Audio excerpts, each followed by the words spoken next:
എല്ലാവർക്കും നമസ്കാരം. ഇന്ന് നാരായണീയം 42-ാം ദശകത്തിലെ 4-ാമത്തെ ശ്ലോകത്തെക്കുറിച്ച് ചിന്തിക്കാം. ഹരേ നാരായണ ശിശോരഹോ കിം കിമഭൂതിദ്രുതം പ്രധാവ്യനന്ദ പശുപാശ്ച ഭൂസുരാഃ ഭവന്തമാലോക്യ യശോദയാധൃതം സമാശ്വസം നശ്രുജലാർദ്രലോചന.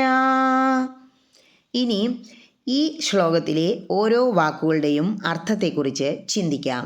ശിശോ അഹോ കിം കിം, അയ്യോ ശിശുവിനെന്ത് പിണഞ്ഞു. അഭൂത് എന്തു പറ്റി. ഇതിദ്രുതം എന്ന് തിരക്കിക്കൊണ്ട് വേഗം.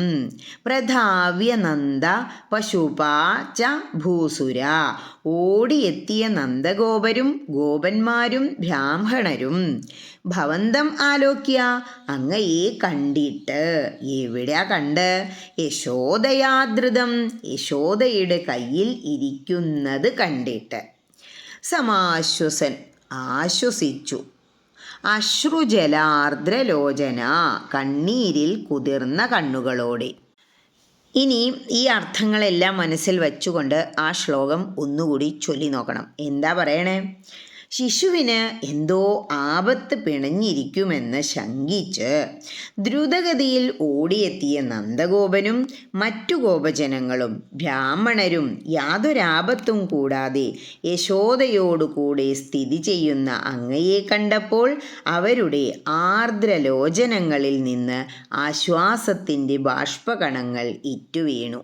അതായത് കണ്ണൻ എന്തെങ്കിലും പറ്റിയോ ആവോ എന്നോർത്ത് ഈ മരങ്ങളെല്ലാം കൂടി പൊട്ടി വീണ ശബ്ദം കേട്ടിട്ട് ഓടി വന്നതായിരുന്നു ഗോപസ്ത്രീകളും ബ്രാഹ്മണരും എല്ലാം. സത്യം പറഞ്ഞ ഒരു കുഞ്ഞു വാവയ്ക്ക് അയ്യോ ഇത്ര എന്തോ അപകടം വരുന്നൂലോ എന്ന് ഓർത്തപ്പം തന്നെ അവരുടെ എല്ലാം കണ്ണിലുണ്ണിയാണ് കണ്ണൻ. കണ്ണ് നിറഞ്ഞുപോയി അവർക്ക്. ആ സമയത്താണ് യശോദാമ്മയുടെ ഒക്കത്ത് ചിരിച്ചുകൊണ്ട് അങ്ങനെ ഇരിക്കണേ. അപ്പം സന്തോഷമായി, സമാധാനമായി. അവർ ആ കണ്ണുനീരണിഞ്ഞ കണ്ണുകളോടെ ആശ്വസിച്ചു എന്ന് പറയാണ് ഭട്ടതിരിപ്പാട്. ഹരേ കൃഷ്ണ.